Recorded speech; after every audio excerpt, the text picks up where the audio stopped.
Hello. We're just waiting for a few minutes to see if Marcela can log in. Today we have Marcela Pardo Ariza. She's a Colombian artist. Hi, Marcela. How are you? Hola. Hey, how are you? Hola, ¿qué tal? ¿Todo bien? ¿Y tú? Bien, bien, lo Happy New Year. logramos. Yes, we did. Um, how are you? Happy New Year. I'm good. I'm good. It's feeling definitely like a new energy has come upon us. So that feels good. How are you Yeah, doing? doing good. I mean, amidst everything that's happening in the world and in the States. But Yes. yeah, we have to keep working and doing stuff. So We definitely have yeah, to keep creating. Oops. yeah. Okay. Can everyone see that? Awesome. Yes, this is great. This is so meta. I like it. We're just embracing technology all the way. Yeah. So what are we looking at? This is part of some work that I did in 2018, Mm-hmm. and it was part of this triennial in California that's called Bay Area Now. And when I was part of the show, one of the things that I was thinking about, because I'm not, from here, was looking at the history of the Bay Area and looking at specifically at queer archives and comparing like Bay Area then from the past and Bay Area now and trying to have a conversation across time. So with this particular body of work, I borrowed some images from the GLBT Historical Society, which is a huge queer archive here in the Bay. And I took the photographs, I printed them life size, and I did like this sort of like cutouts that were Mm-hmm. photographed with people who are like currently living in the Bay Area. Um, and one of the things that I would ask, the subjects of the work was to kind of hold these cutouts like they were holding their lovers or their family or their friends, um, kind of creating this kind of trans-historical kinship. So, showing care for someone that you might not necessarily have met, but Mm-hmm. that has definitely made space for you to exist in today. Yeah. And this was on view in 2020, I believe. This was, yeah, and then the work traveled to the Palm Springs Art Museum for a show called Touching History that was kind of celebrating the anniversary of the 50th anniversary of Stonewall riots. So that was kind of like a dreamy show. David France organized it, and I was able to show with intergenerational queer artists that I admired. So it felt kind of magic and all about kinship, even with the artists that were exhibiting together. Yeah. How many artists were in the show? Or I think we were like around 8 or so, and a couple of us traveled to Palm Springs to give a talk. And even just like celebrating at night all together felt like was still part of the show. Like going to the queer bars in Palm Springs, and I met Robert Andy Combs, who does a lot of work regarding sexuality and photography, and so and like disability, and that was also really, really great. this is amazing. This is also part of the Yeah, of vision. And you yeah. also like and in our earlier conversation offline, you were talking about the idea or kind of being one type of artist and that or kind of this idea that there's two type of artists, and I was very interested in that concept or kind of, I don't know, like your thought about that idea. Yeah, I mean, there's like this whole understanding that we consider artists to exist in isolation and to create, art in their studio 24/7. When in reality, I think that the role of the artist is more of a connector, right? Like we're interpreting things in a way that's so outside of the ordinary that I think makes for connections to materialize in really unexpected and exciting ways. And one of the things that's so beautiful about art is that it's not formulaic necessarily. Mm-hmm. So that just gives so much space for exploration and collaboration between disciplines that I Yeah. find really exciting. Otherwise I would be just bored working by myself all the time. Yeah. And that also opens the door for other collaborations, which is very important in your work. Um, Yeah. Let me see if I can. Hi. Hi, Bettina. How are you? This was part also of that other exhibition. Yes, and Yeah. what's really sweet about that show too is that it was based on this poster that's called "Touch One Another" from the Gay Liberation Front in the 70s, and people would pass it around in queer bars and just be like, "Touch one another" as a sign that we're here, Hmm. um, as like an act of solidarity, which is interesting thinking about it, in this moment in time where like not touching one another is an act of solidarity. Right. So how the context changes that is really, really fascinating. Yeah. It looks really great, the installation. Yeah, they Did did you, great job. yeah, did you had, I mean, I know that architecture and photography are, something that you practice a lot in your work. Do you always have this idea of the placement of the work when you do like installations, or is this? Yeah, yeah, I kind of love that part so much, because it's again just not creating work that is going to be hang anywhere, but creating work that's site specific. And in a way, this work traveled with the installation structures of YBCA. Mhm.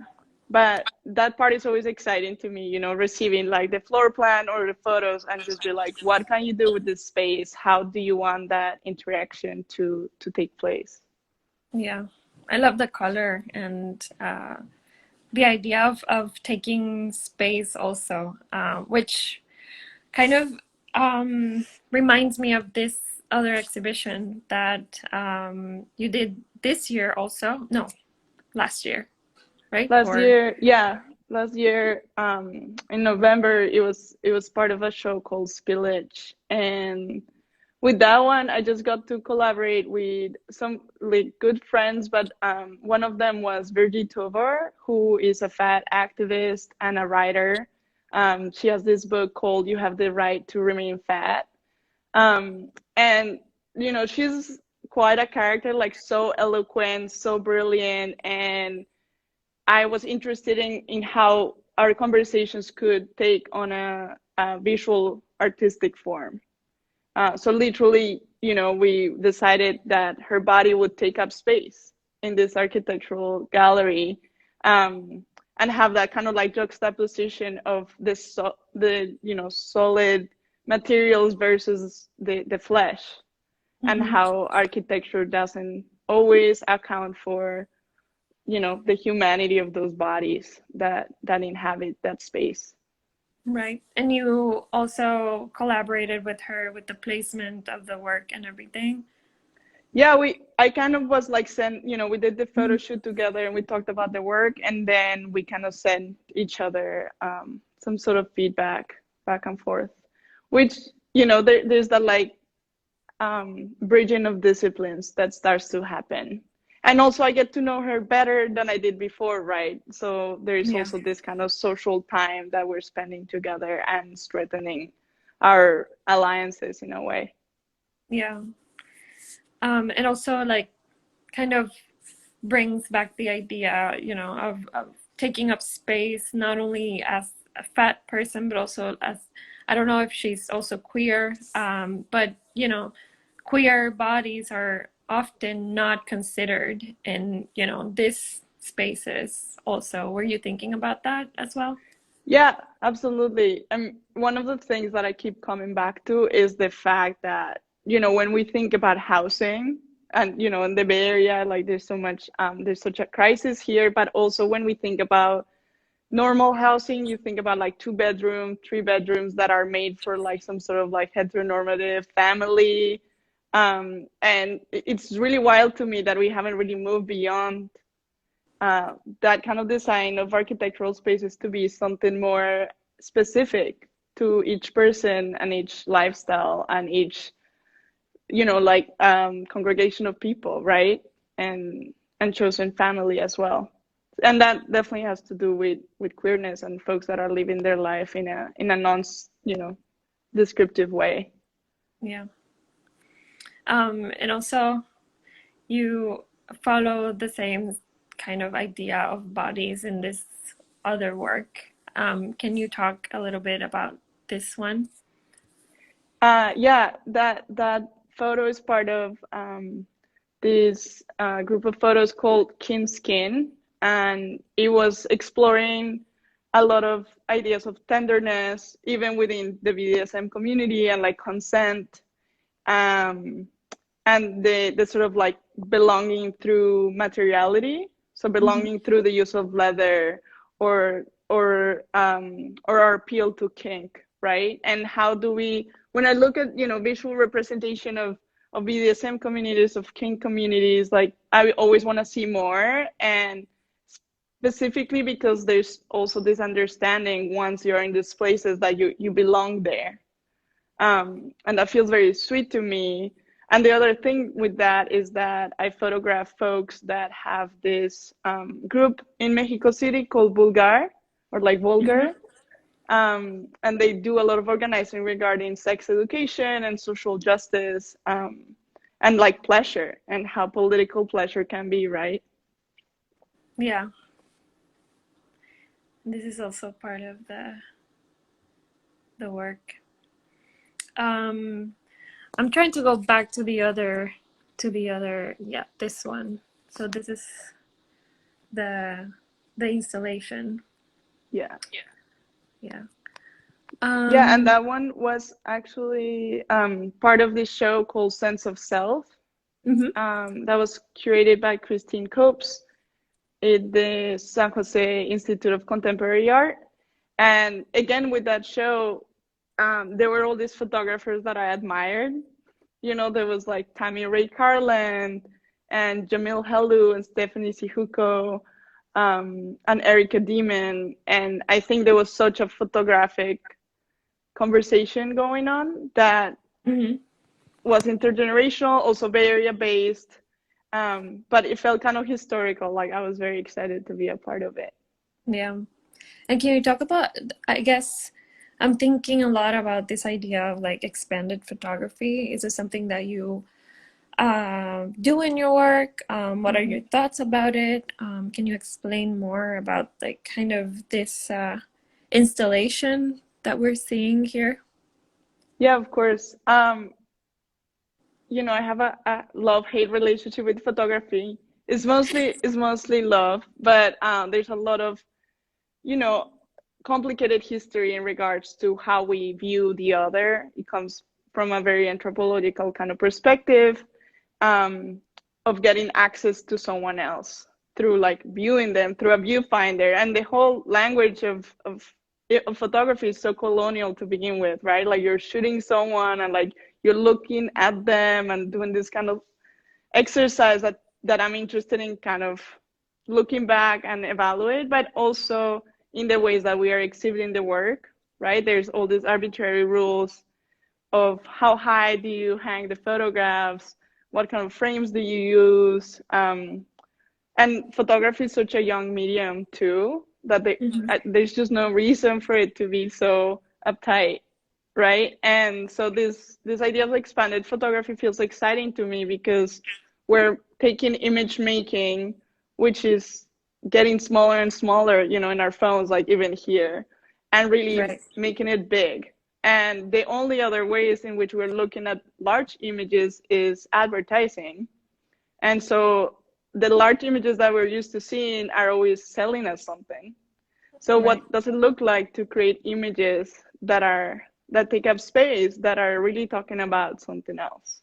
Talking about visibility and representation, but also about, structural change and things that are more tangible and not just like showy. Yeah. No, I was totally hoping that you would get into, I mean, I obviously it wasn't purpose, the question, but yeah. Yeah. this is a beautiful show. And also, I'm interested in the, I guess, in the places that you kind of choose or people choose to, install work. And you always, offline, again, we had a conversation about the importance of artist run spaces for you. Hmm. And Yeah. yeah, can you talk a little bit about that and how is it related to your work or kind of, I don't know, helps take up space again? I don't know. Yeah, that part of my background, it's so important for my practice. I spent so much time in New York, specifically in alternative art spaces that were like older iron factories or like clock towers or door factories, and there was something so special about the transformation of these spaces while taking into account its history, and seeing artists make experiences that were non-commercial that responded to the space directly. And while I was working in those alternative art spaces, I was also doing a lot of art handling, which is, kind of like another aspect of my practice in a way. But I think the combination of art handling and doing a lot of work in like weird spaces really informed how my practice could be responsive to a space, and to a context too. Yeah, and also to have those type of sensibilities towards someone else's work or your own work also. Um, Let me show this other work that we can't see it that much, but can you remember, or do you remember what the poster said? Or can you explain a Yes. little bit more about this project? Hmm. So the poster reads, "Can't wait to dance the day away with you," and Mhm. it says it in English and in Spanish. And this is part of a project that we did with Juan Carlos Rodriguez Rivera and Felipe Garcia Jr. in 2020 when we first were, living shelter in place in San Francisco, and all of our favorite places were closed.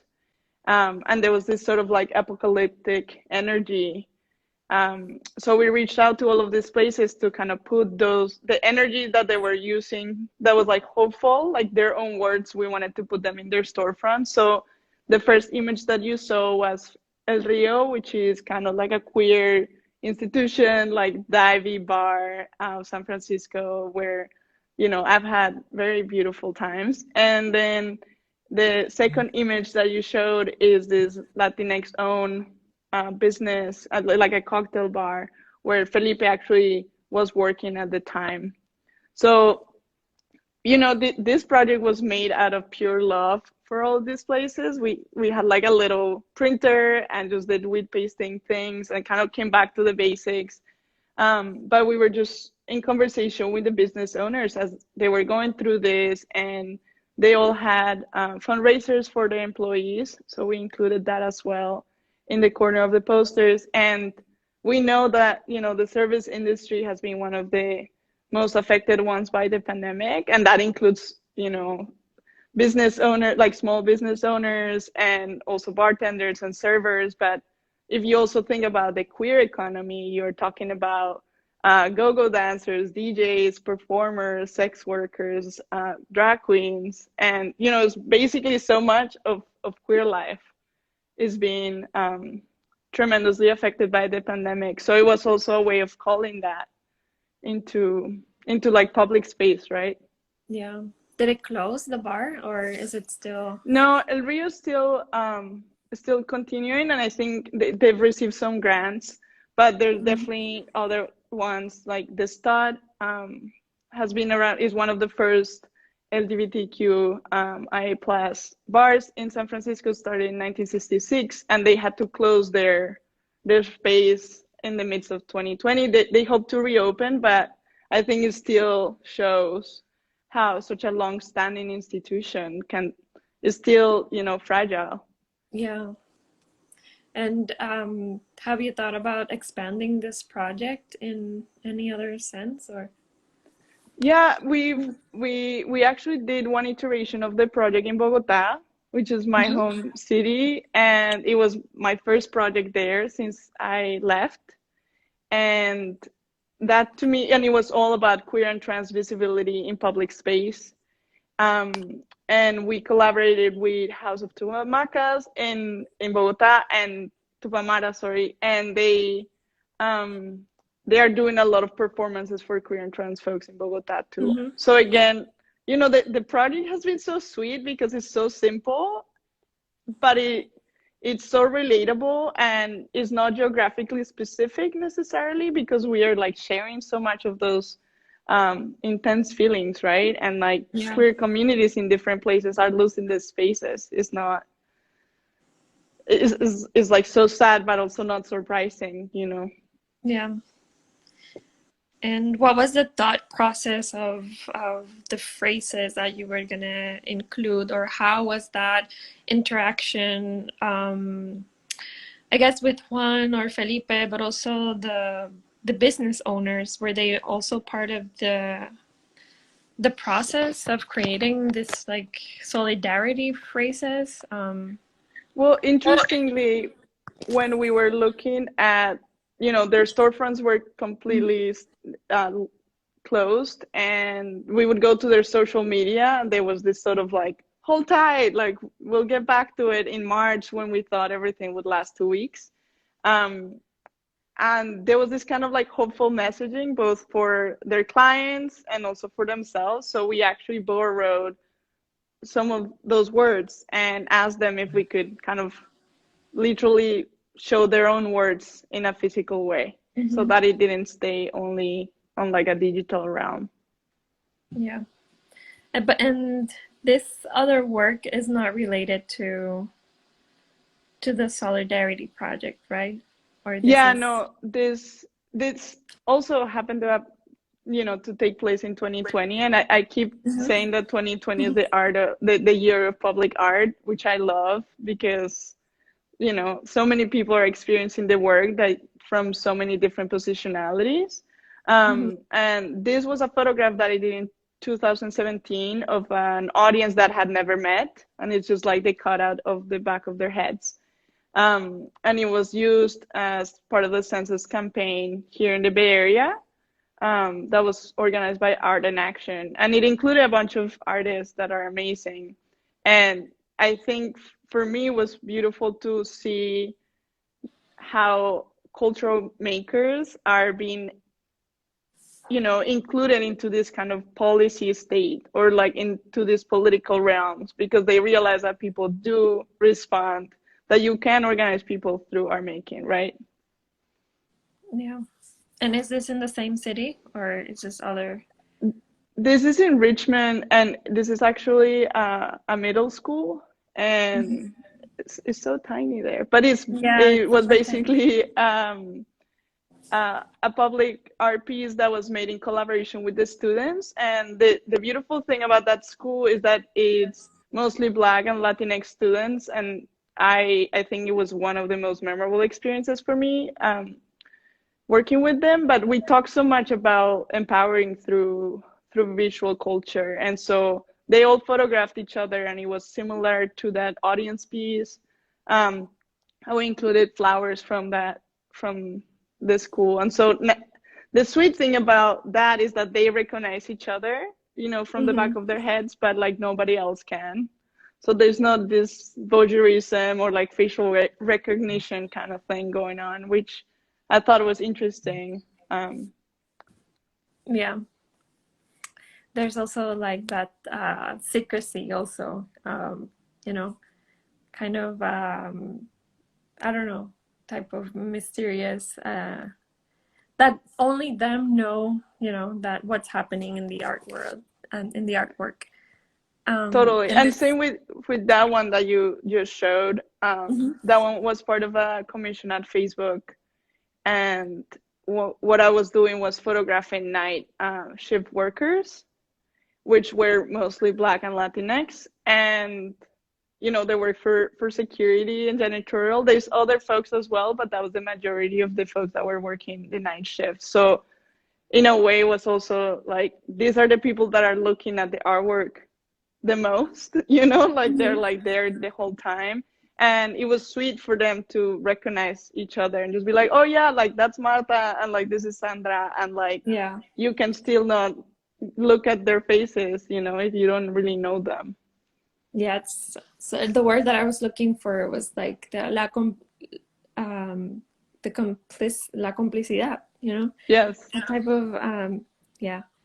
And this was also made by the art students, Yeah, this or was part of a project called We Stay Here Pintando Juntex. We stay here like painting together, and it was a collaboration between six POC artists, a lot of them queer, to do 5 murals at Mission High School. So we work with the student. We got a grant. I work with Mim Schaefer, who was a health teacher there, and we kind of built this coalition to invite the artists to kind of talk to the students, especially because a lot of students, you know, one of the questions that we asked was, do any of you know an artist?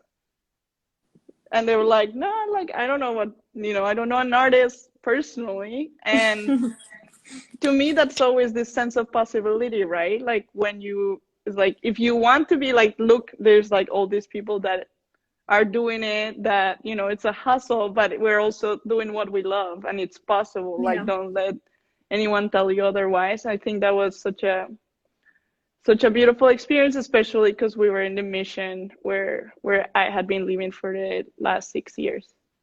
Yeah. And it's also like kind of life changing for them at that age to kind of know someone that it's, you know, to tell them that it's also a possibility that you can do this for a living. I remember the first time that Yeah, I met an artist when I was growing up, and that was to me like mind blowing, you know? Um, totally. And there's something so sweet about us having like a sense of process of recognition. So like even in doing the murals, I totally had this feeling where there's like a baby queer student where I'm like this, you know, we're like talking and they're asking me questions and there's this kind of informal knowledge that's happening that I think it's really important. mhm, And like, you know, they're like teaching me so much as well. for sure. And this is also, no, this is another project. This is the, That um, was part of the kind of local businesses. That yeah, one was just like bigger in scale, which was exciting. yeah. Which is the red part with that says con cariño y ternura, Yeah. right? Yeah, Yes. this is nice. And this one, look at our friend Juan.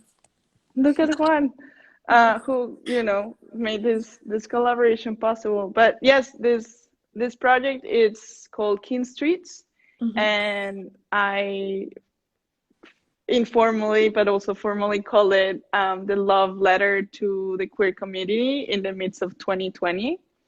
And I did 18 posters that showed all along Market Street in San Francisco for the anniversary of Stonewall. And each photograph features different queer folks in the Bay Area community, that from different disciplines, and they're photographed in collaborate, not in collaboration, but they're photographed with a photograph from the past. And so this one is was also sourced from the GLBT Historical Society and is from like 1978, I believe.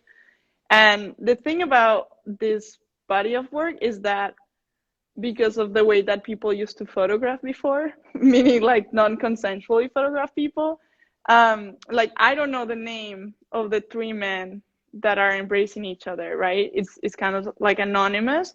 So I wanted to ingrain the names of the people that are featured with them as this sort of acknowledgement that the practice of photography need to change, right? Like we need to, like, consent is important and people should be aware that they're photographed, um, and that they're going to be part of a historical archive of this time. Yeah, and these are the other ones. Yeah, and that one is Nicole Maria, who is the director of El La para Trans Latinas. And she's a treasure of a person. I feel inspired by her every day. But one of the things that's so lovely about her is that she has all these birds in her house. She lives with like at least 12 birds and other animals. So she considers birds to be part of her kin. And and so she wanted to be photographed here with her bird La Mochi, who you can see, but it's that little white little bird.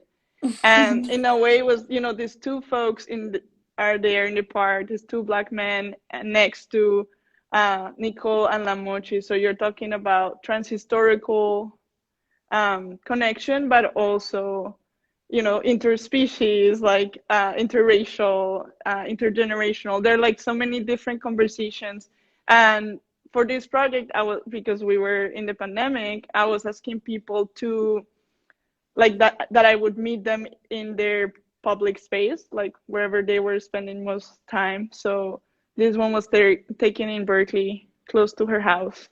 So I just got to kind of travel and see people's like daily routine of their parks and like where they walk, to kind of take up some space from shelter in place. Yeah. And this one? This is Jumpy Star, who is a Puerto Rican dancer, performer. Yes. And they dance with Axis Dance Company that's based here in the Bay Area. And we did this photo shoot in Laney College, close to Lake Merritt in Oakland. And here it's, we have this other photograph where there's this guy just so sort of fashionable, right? And so I always would send folks the photo that they were going to be photographed with, just so they were like, hey, like kind of like an introduction.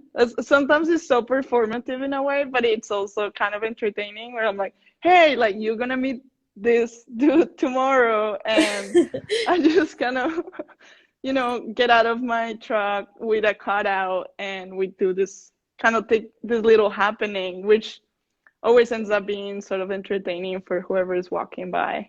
Oh, so it's really a cutout. I thought this was like Photoshop. No, this is a cutout. My studio is like a party right now. And you like enter and it's like all these cutouts of people, and I like still don't know what to do with it because I don't have the heart to be like, it's like cardboard, but I'm like emotionally attached. Yeah. Maybe you can do a public art type of project with all of them. Yeah, with all of them. It's a queer party walking around. Yeah. What about this one? These are the folks. Well, these are some of the folks that are part of the Stud Collective. So the bar in San Francisco that I mentioned, the oldest queer bar. And what's so incredible about them is that the bar was about to close a couple of years back, and so a collective of people bought the bar together. And so it's the only cooperatively owned bar in the US. And I think that's incredible that all these folks organized to save this queer institution from closing, and they have changed the programming. It's such an inclusive space. They have so many sorts of like parties, and it's just like absolutely like so diverse and such a thoughtful space. So here we did the photograph, and not all of them are featured because a lot of them were in the Bay Area at the time. We did the photograph in front of the building after the bar had closed, and if you knew the Stud, it was like painted beautifully and like so colorful. And the moment that they closed, the landlord painted it like a boring gray. So in a way, we kind of wanted to create this photograph I wanted to honor them because they've given me so many memorable, beautiful times. And I know they have for so many other people, but also there's so much invisible labor in creating this sort of space. That it just felt important to to have something like an image of them together. Yeah. I'm having a flashback about the conversations that we had in another event organized by Juan Carlos. Also, it was about Puerto Rico and the Bay Area, the queer conversations, and I felt so moved by the collaborations and the connections that you had also. I don't know if you want to talk a little bit about that. Because we don't have work to show, but for me it was, we had all of these conversations about like taking space, and I remember talking about a place in Puerto Rico called El Hangar that is also a queer and amazing place. I don't know if you want to share that experience also. Yeah, I mean, I think that as as we were talking about transhistorical connection is having something in common with people from the past you have never met. I feel like when I meet queer folks from other places and queer artists from different places, there is this sort of inner solidarity that's happening, right? Like we're like, oh, you're existing, you're making space for us to exist in, and there's something that immediately feels so soft about it.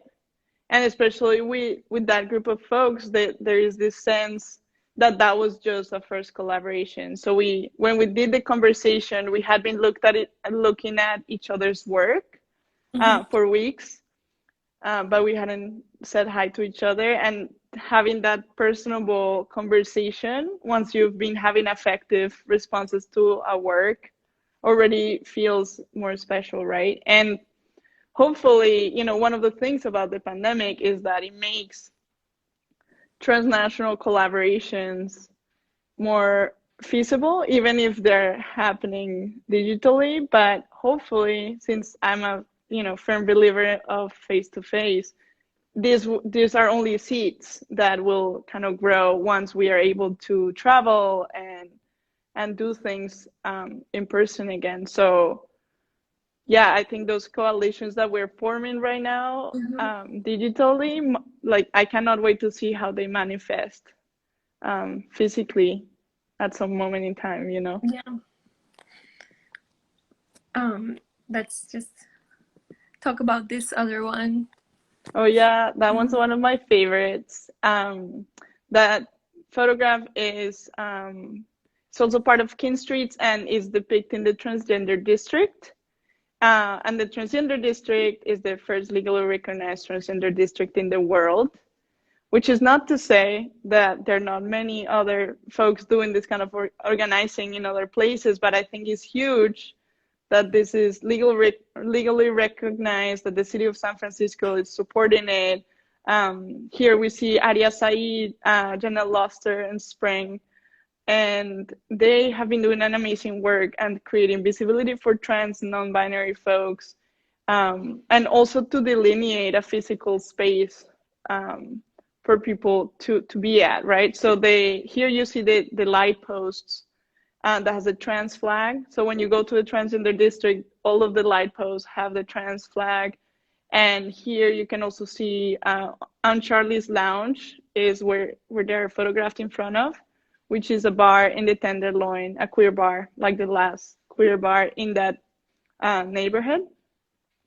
And they're creating housing opportunities, employment opportunities for trans folks, especially for trans women of color, for trans Black women. And I think it's just like amazing work what they're doing right now, especially when they were having such a hard time before the racial uprisings. And I think because of those, they were able to get more funding for really incredible programming to come. But they can always be supported more, right? Yeah. This is great. And are you planning to like maybe do a publication about this work or to Yes. I'm like, yes. That's the hope. We're trying to we're thinking about how this can be a document of this moment in time, and I'm working with the GLBT Historical Society as well to contextualize that. But the beautiful thing about possibly creating a publication with this is that we could invite the participants to contribute from their own perspectives, right? And here we have like three of the best drag queens in the Bay Area, like Nikki J's and Militia Scott and Amora Tees. And I would just, I dream of a book that's a document of 2020 of people talking from their own perspectives, right? So being both very specific about how the pandemic has impacted people in different sectors, but also kind of united by that sort of like GLBT kinship and kind of like resiliency as well, right? Like, there was like the AIDS epidemic like happened, and so the queer community already has dealt with some sort of like sense of loss in the past, and I think there's like wisdom that comes from that, and like emotional wisdom in a way as well. So that feels important to materialize into a book format. Yeah, no, this is amazing. I immediately saw it as a book or poster opportunity, because it's so much documentation and so much like historical knowledge in this work, and it's very important, the work that you do. Thanks. And interestingly too, I never photograph people from their head to their toes. It's kind of like, it's not something I do often, and because these posters were gonna go in bus stops, it felt special to have these queer people waiting with you at the bus stop, right? Not that many people were taking the bus. Some people definitely were, but it's not as used as it normally is. That's a beautiful idea as well. And thinking about, just the time that we spend in public transportation, and you see like, and you lived in New York, so like the subway is just full with like advertising and all of these crap. Why don't we start like, replacing this materials and just having art? Not that we don't have art, sometimes we do, but this would be an amazing opportunity as well.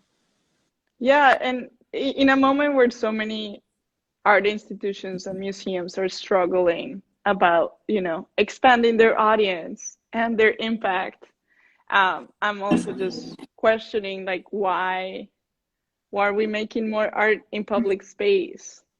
Why did like public art became so bureaucratic in a way? I think 2020 kind of like loosened it up a little bit, but we can always do more of some, it can be temporary. It doesn't have to be like the most archival steel sculptures that we're used to seeing. Yeah, of course. Although, there are good ones too, but. Yeah. I have a question here that it's on my mind, and I'm gonna take the opportunity to tell the audience that if you have questions, just write them down in the comment section, and I'm happy to read them. We were talking about the idea of responsive architecture, and I wanna talk about this idea in a more broader sense, but also like responsive art, because for me this is like very much like for me this is super responsive, and yeah, just expand on that idea. Totally. Well, responsiveness it can happen so many, can happen in so many ways. I'm always kind of taken back by, we have a lot of social practice art where people go to communities and they're just making art, and like people are like, yeah, we don't talk to anyone, we just go and like put it up and like get all this funding to do it. And it just blows me away that that's still happening when there's so much possibly for conversation that can happen, right? And in a way, you can have that in common with organizing, where you're talking to people like one to one and just kind of asking for feedback. So you can be responsive to the place that you're making art in, by talking to people. It shouldn't be like a scary thing to do. And then the other thing is being responsive to architecture. But I think it stands from that same point that Juan always says this, that you don't arrive to a place and change, you don't arrive to a party and change the music.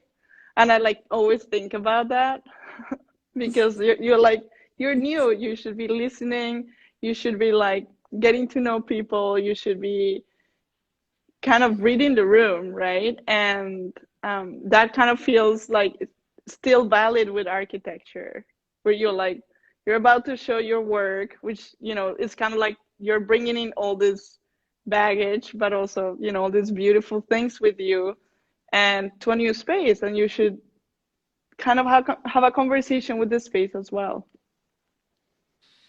I love that idea of not changing the music.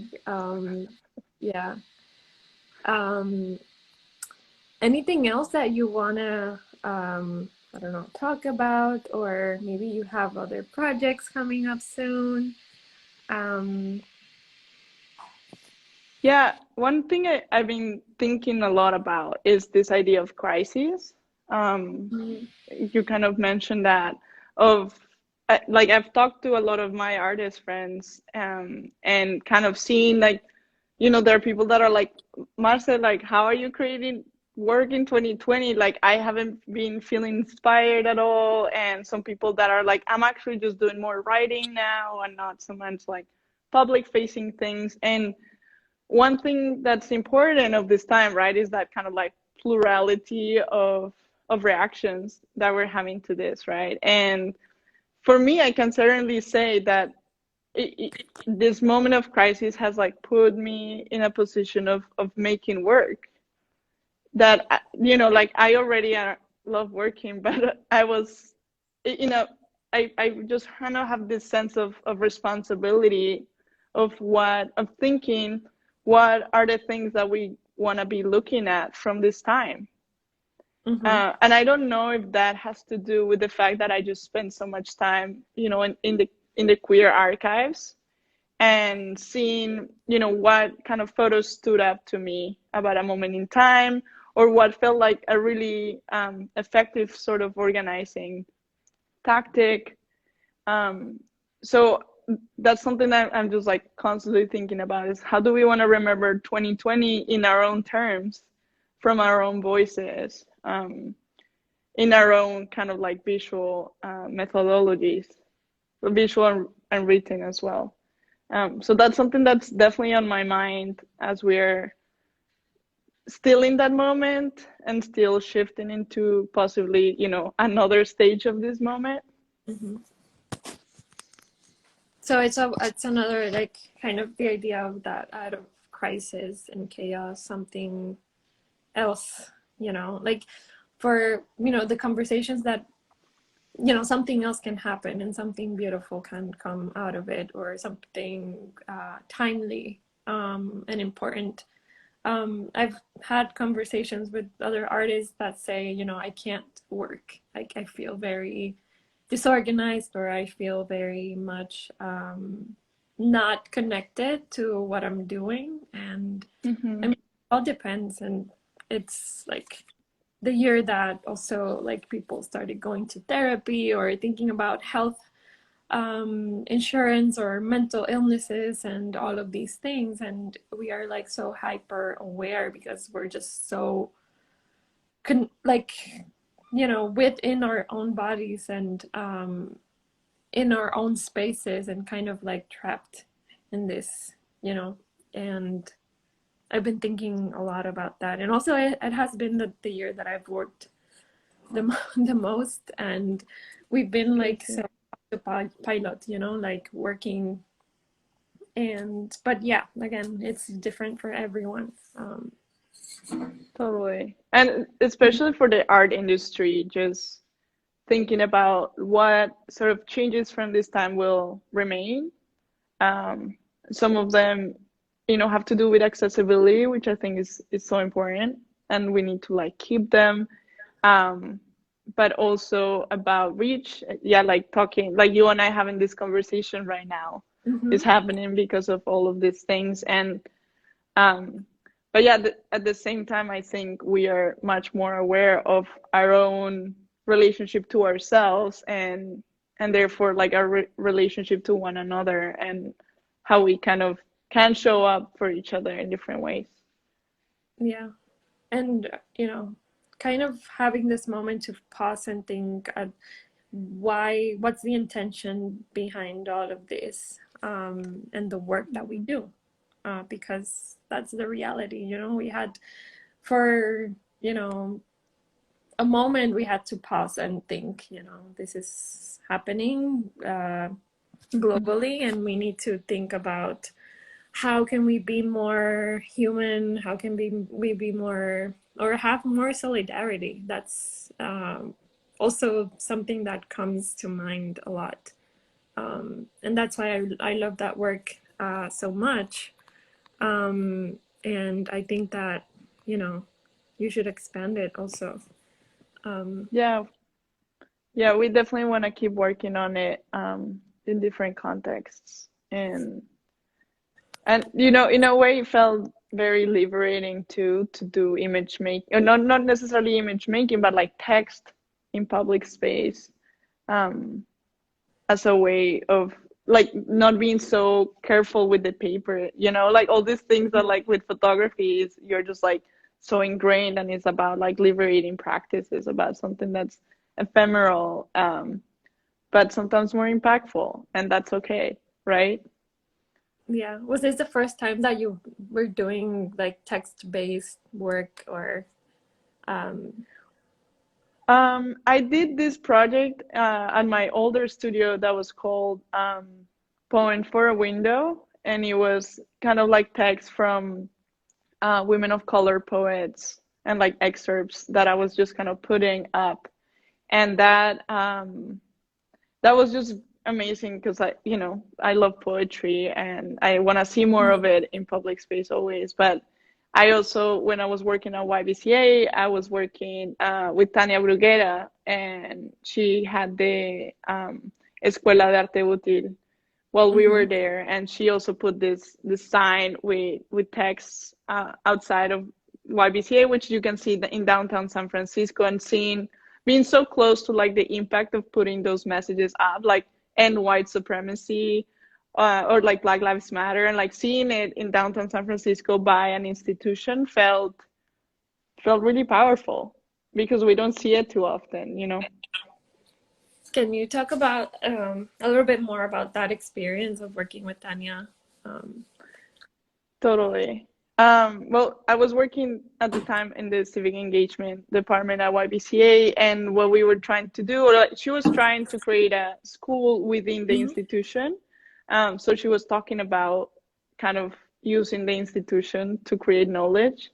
And so what we were doing was trying to get students from different art schools to take the class that she was doing. And in a very Tania Bruguera fashion, like it was a very intense class with a lot of guest speakers, and it was just like very robust. But it was like, I learned about Tania's work when I was like a baby art student. So being able to work with her was this sort of like awakening moment of also being like, wow, this like women artist, this like Cuban women artist is doing this work, and now we're doing this and like thinking together, and again creating some sort of like intergenerational connection that felt really important. And also collaborating, which is very important in your work, as I see in your, I guess, your art practice. So yeah. Yeah, it was definitely inspiring. Yeah, you have a lot of friends here. Hi everyone, so cute that you're here. Thank you. Just so before we close, do we have any questions from the audience? Just want to leave it for the audience to kind of ask you whatever they want, or if you You want can to ask share, whatever you want. or you can share, some last thoughts or. Well, I'm just very grateful that we're having this conversation, and I'm like, thank you so much for having me. This is it's so great to like get to know you too, as like time progresses Yeah. in a deeper fashion. So I appreciate the chance to talk with you No, more. thank you. No, and we've only met through, yeah, just online and Zoom and all of these things, and it Yeah. feels, it feels that we should have been, we should have had this conversation in person, obviously, because I just love your work, and you need to go to Puerto Rico, and we need to collaborate and all of these things. Yes, love it. So, Hopefully and next time we'll be in person with some um yeah. yeah, with some mezcal in hand. Mezcal, yum. Okay, we have a question Oh yeah. before we close. Marcela, what projects for 2021? ¿Alguna colaboración con artistas colombianos? That's a good question. Oh my, that's a yeah, I want more collaborations with Colombian artists all the time. I think a big project that I'm kind of giving more energy to, it's a project that I run with one of my dear friends, Kat, and it's called Our Handler X. Both of us used to be our handlers. Now we do other kind of art work, but we wanted to create a sort of organization that is taking into consideration like equity as we are working, in our handling and the inclusion of Black, Indigenous, POC, also queer and trans folks in the art industry. Um, and we've been kind of getting more grants to do that work and kind of giving more profiles for our handlers that are not cis white dudes.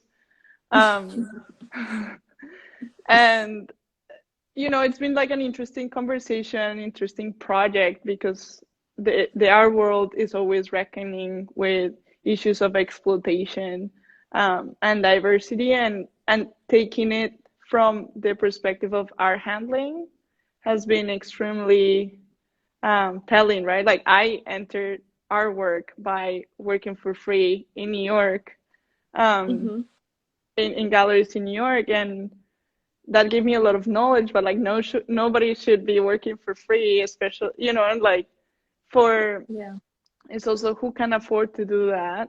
Um, Yeah. so I think the pipelines to our handling and like our working in generally need to be kind of like dismantled so that more Yeah. people who are not of a specific demographic can be a part of it. So that's one Also, project I'm very excited about. yeah. Also abolish unpaid internships. Yes, fuck that. Nobody Yeah. should work for free. Yeah. Nobody can work for free. Yeah. Yeah. So let me see. We have a few more minutes.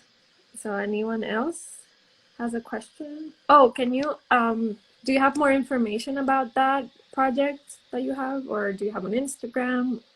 Oh yeah, our Instagram is our handlerx. So it's art and then HANDLXRS. Wow, spelling is so hard sometimes. And so our handlerx. We also have a website, and so if you're ever trying to hire our handlers, we have a spreadsheet with people that identify as women, non-binary, folks that work in the industry.